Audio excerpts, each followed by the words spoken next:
ለምሳሌ ከዚህ ቀደም ሰው ወደ ጫካ ገብቶ የሚያምፀው መንግስት ለምርጫ ለንግግር ዝግጁ አይደለም መነጋገር አልቻልንም ብሎ ከሆነ አሁን ለምንድን ነው ሰው ጫካ የሚገባው? ኑ እያልን ኑ ማለት እኮ አይደለም። ኑ ብለን ተቃዋሚ የነበሩ ጫካ የነበሩ እኮ የመንግስት አካል የካቢኔ አካል ሆነዋል። ዛሬ በእናንተ እድሜ እኮ 5 የካቢኔ አባል 20% የመንግስት ካቢኔ የብልጽግና አባል እኮ አይደሉም።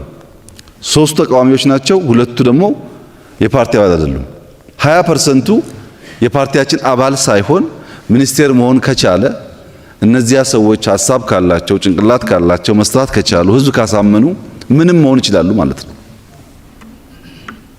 እና ሰላም በእኛ በኩል ሁሌም እንደምንለው የጋራ ጥረትና ስራ የሚጠይቅ ነው። በጋራ ከሰራን ሰላም እናረጋግጣለን። ሰላም እንዳይኖር የሚሹ ኃይሎች ግን ብዙ እንደሆኑ መገንዘብ አለባችሁ። እናንተ ላይ ያለ የማይተግን ሰላም በሚመለከት ጠላቶቻችን እኛን ጠንቅቀው ያውቁናል። እኛን ጠንቅቀው የማያውቁት እንደግፋችኋለን፣ መርጠናችኋል፣ ከጎናችሁ ነን የምትሉት እናንተ ናችሁ እንጂ ጠላቶቻችንማ ዋላ ደረስ ሲባል ምን እንደምናመጣ ያውቃሉ። በቅርብ ያሉም ያውቃሉ፣ በሩቅ ያሉም ያውቃሉ። ህልማችንን ያውቃሉ። ምን አይነት ኢትዮጵያ ማየት እንደምንፈልግ ያውቃሉ።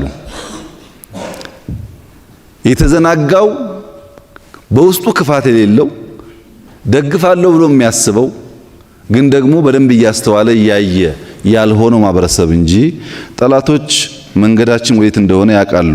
እንደ ብዙ ሀገር መንግስታት መናገር ቢያስፈልግ ብዙ ገድል ብዙ ትላልቅ ድሎች መናገር ይችላሉ። አሁን ግን እሱ የኔ ፍላጎት አይደለም።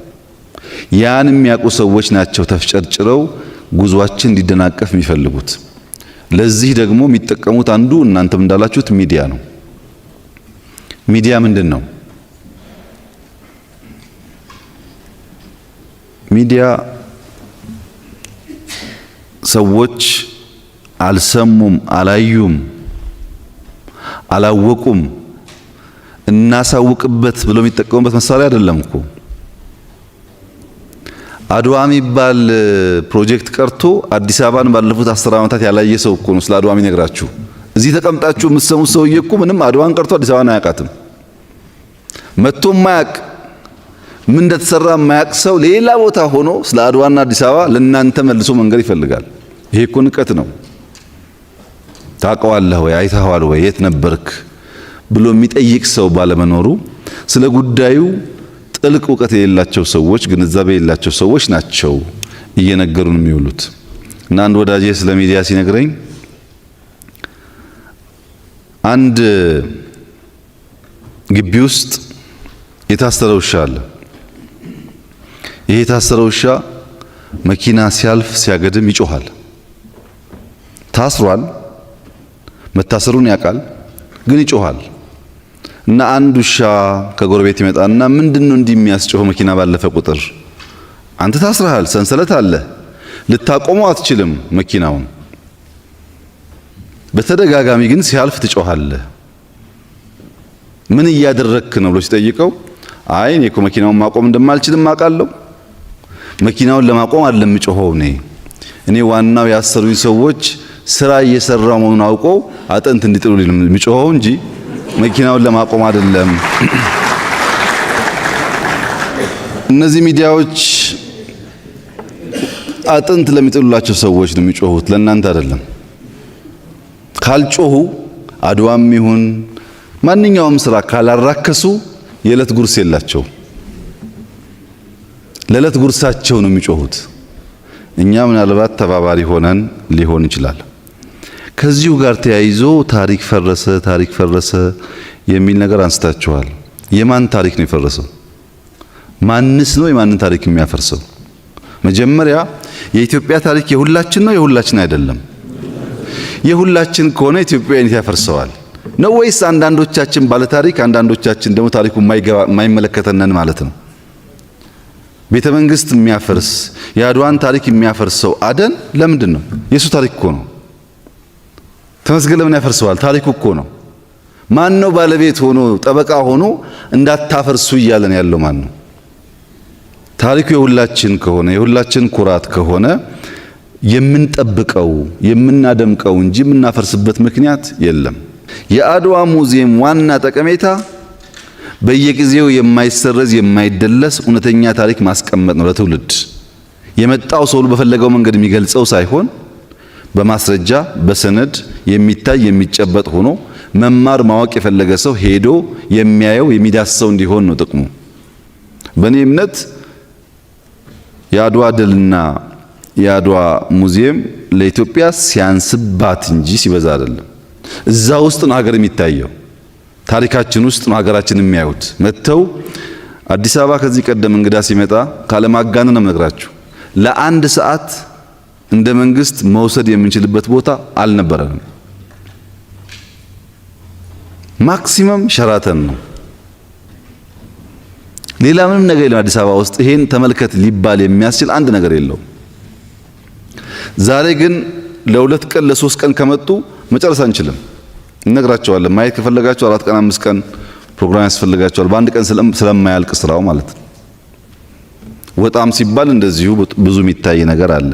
ይበቃል ማለት አይደለም፣ ግን በንጽጽር የተሻሉ ተስፋዎች አሉ። እነዚህን ለማፋጠን ሚዲያው የሚሰራውን ነገር እንደ ማንኛውም የሰፈር ውሸት እያዩ እያስተዋሉ ባየና ባወቀ እየተከላከሉ መሄድ የሚቻል ይመስለኛል።